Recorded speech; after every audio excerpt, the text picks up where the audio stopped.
बिस्मिल्लाहिर्रहमानिर्रहीम। अस्सलामुअलैकुम।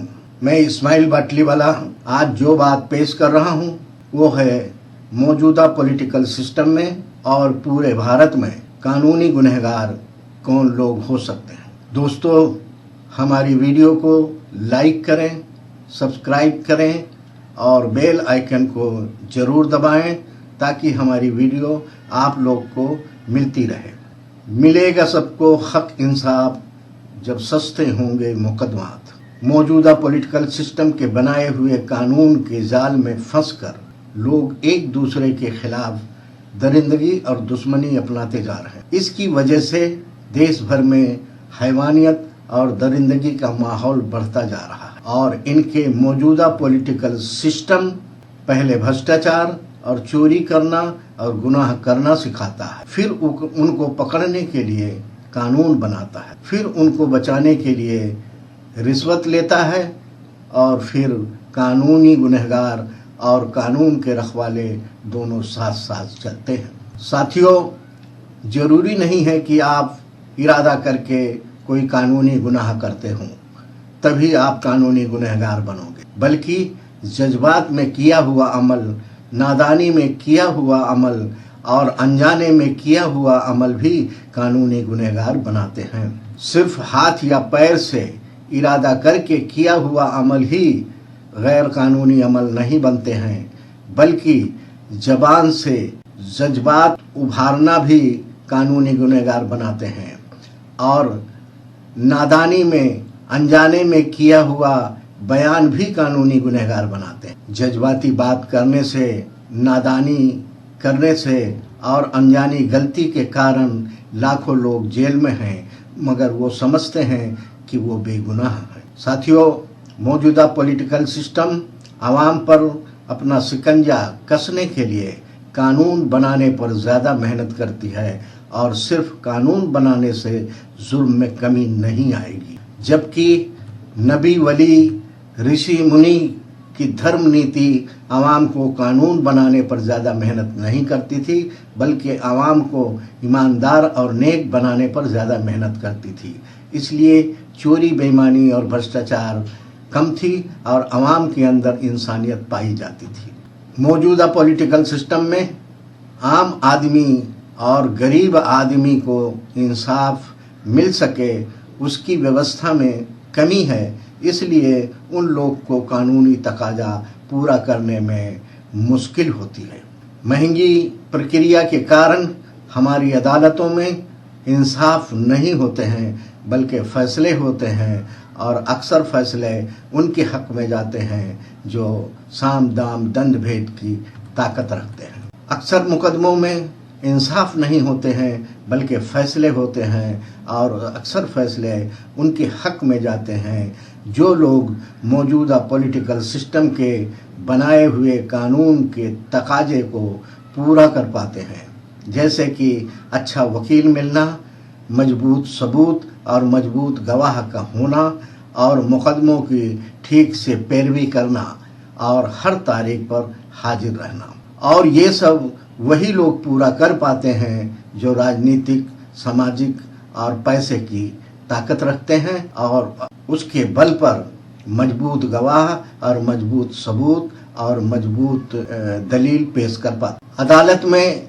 मुकदमा कायम करना बहुत महंगा है, जिसके कारण आम आदमी अपनी फरियाद लेकर अदालत तक नहीं जा पाते हैं। इसलिए दबंग और असामाजिक लोग इसका गलत फ़ायदा उठाते रहे। राजनीतिक, सामाजिक कमजोरी और पैसे की कमी के कारण अक्सर मुकदमों में ठीक से पैरवी नहीं हो पाती है, इसलिए फ़ैसले उनके खिलाफ जाते हैं। जो लोग मौजूदा कानून के तकाजे को पूरा नहीं कर पाते हैं और कमज़ोर पड़ जाते हैं, वो लोग ना तो गुनहगार को सज़ा दिला पाते हैं और ना तो निर्दोष को इंसाफ दिला पाते हैं। जो लोग कानूनी तकाजे को पूरा करते हैं, जहाँ पर हम कानून के तकाजे पूरा कर पाते हैं, जैसे कि मजबूत गवाह, मजबूत सबूत और अच्छा वकील मिलना, मुकदमों की तारीख से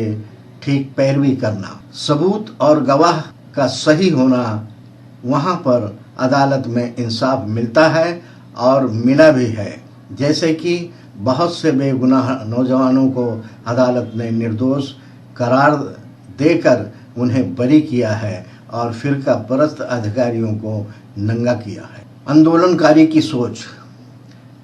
राजनीतिक, सामाजिक और मजहबी कार्यकर्ताओं की हालत ये है कि जब अदालत में बरसों बरस मुकदमे चलते हैं तभी उनको याद नहीं आता है कि किसी को मदद की ज़रूरत है, मगर जब फरियादी अकेले लड़ते लड़ते हार जाता है और फैसला उसके खिलाफ होता है तो राजनीतिक, सामाजिक और मजहबी कार्यकर्ता दिल्ली जंतर मंतर, मुंबई आज़ाद मैदान जैसे मुकामों पर आंदोलन के नाम पर पिकनिक मनाते हैं और मीडिया, सोशल मीडिया में मगरमच्छ के आंसू बहाकर हमदर्दी जताते। मौजूदा पॉलिटिकल सिस्टम में बड़े से बड़े कानूनी गुनहगार को भी बेगुनाह निर्दोष साबित किया जा सकता है और ऐसा भी होता है कि बिना गुनाह किए भी पुलिस केस दर्ज कर लेती है।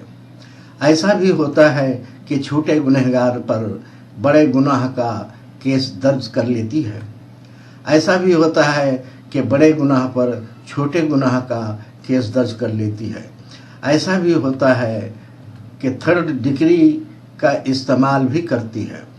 ऐसा भी होता है कि प्रोसेस को धीमा कर देती है।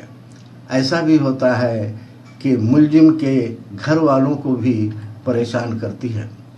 ऐसा भी होता है कि कुछ गुनहगार पर केस दर्ज नहीं करती। ऐसा भी होता है केस दर्ज करने के बावजूद गिरफ्तारी नहीं करती। ऐसा भी होता है कि केस दर्ज होने के बाद भी मुलजिम को रियायत देते रहते हैं। ऐसा भी होता है कि कुछ मुलजिम को मान सम्मान के साथ कोर्ट ले जाया जाता है और कुछ मुलजिम को बेइज्जत करते हुए अदालत ले जाया जाता है। दोस्तों, साथियों, एक गुनाह की सज़ा कितनी, पुलिस दे उतनी या अदालत दे उतनी? पहले तो पुलिस खुद अपनी तरफ से मुलजिमों पर थर्ड डिग्री के जरिए कई तरह के सज़ा देती रहती है और उसके बाद मुलजिम को अदालत में पेश करती है।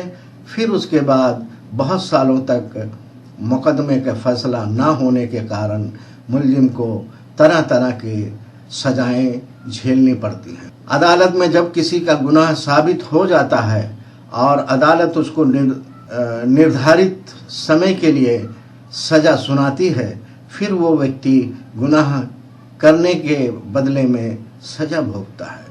मगर जब किसी को निर्दोष पाने के कारण अदालत उसे सज़ा से आज़ाद कर देती है और वो आज़ाद हो भी जाता है, मगर गिरफ्तारी से लेकर अदालत में निर्दोष साबित होने तक वो व्यक्ति टूट जाता है, उसका घर संसार उजड़ जाता है, सामाजिक और पारिवारिक तौर पर वो बिखर जाता है। नौकरी और कारोबार बिगड़ने से उसकी आर्थिक हालत ख़त्म हो जाती है और ज़िंदगी भर के लिए वो समाज में गुनहगार होकर ज़िंदगी गुजारता है। ऐसी हालत में जो व्यक्ति अदालत में निर्दोष साबित कर दिया जाता है उसको सरकार ने हर्जाना देना चाहिए और फर्जी केस करने वाले अधिकारियों पर मुकदमा करना चाहिए। दोस्तों, साथियों, सत्ता पक्ष और विपक्ष को एक सुझाव है। क्रिमिनल केस में पुलिस स्टेशन में फरियादी अपनी फरियाद सादे कागज पर लिखता है और अपनी फरियाद दर्ज करता है और पुलिस उसे कानूनी भाषा में लिखकर अदालत में पेश करती। उसी तरह की व्यवस्था, वही सुविधा सिविल केस के लिए भी होना चाहिए और सरकारी खजाने में जमा हुए पैसे से अदालत को पूरा खर्च सरकार ने उठाना चाहिए। सालों साल मुकदमे का चलने से भी इंसाफ का गला घुट जाता है, सबूत मिट जाते हैं, गवाह थक जाते हैं और गवाह बदल भी जाते हैं। क्रिमिनल केस के लिए जिस तरह इलाके में पुलिस स्टेशन कायम है और पुलिस स्टेशन के अंदर जो केस आते हैं वो सुनवाई के लिए अदालत में भेजे जाते हैं, उसी तरह सिविल केस के लिए भी हर इलाके में एक स्टेशन खोला जाना चाहिए और उसमें सिविल केस लेना चाहिए, उसके बाद उस केस को अदालत में भेजा जाना चाहिए। अगर ऐसा होता है तो मुकदमा आसान और सस्ता होगा, जिससे हर नागरिक को इंसाफ मिलने में आसानी होगी। दोस्तों और साथियों को सुझाव, अगर आप पर कोई केस नहीं हुआ है तो इसका मतलब ये नहीं है कि आप कानूनी गुनहगार नहीं हैं। हो सकता है, बल्कि ऐसा है कि गंदी राजनीति ने आपको उस लायक नहीं समझा है कि आप पर केस दर्ज किया जाए। काले फिरंगियों के मौजूदा पॉलिटिकल सिस्टम के जरिए कश्मीर से कन्याकुमारी के बीच रहने वाला हर किसी को कानूनी गुनहगार बनाया जा सकता है और उस पर केस दर्ज किया जा सकता है। दोस्तों और साथियों, भारतीय संविधान और कानूनी किताब भी पढ़ो ताकि कानून में आपका अधिकार मालूम हो और अपने हक व इंसाफ के लिए संघर्ष कर सको। मिलेगा सबको हक इंसाफ जब सस्ते होंगे मुकदमात। जय हिंद, जय भारत।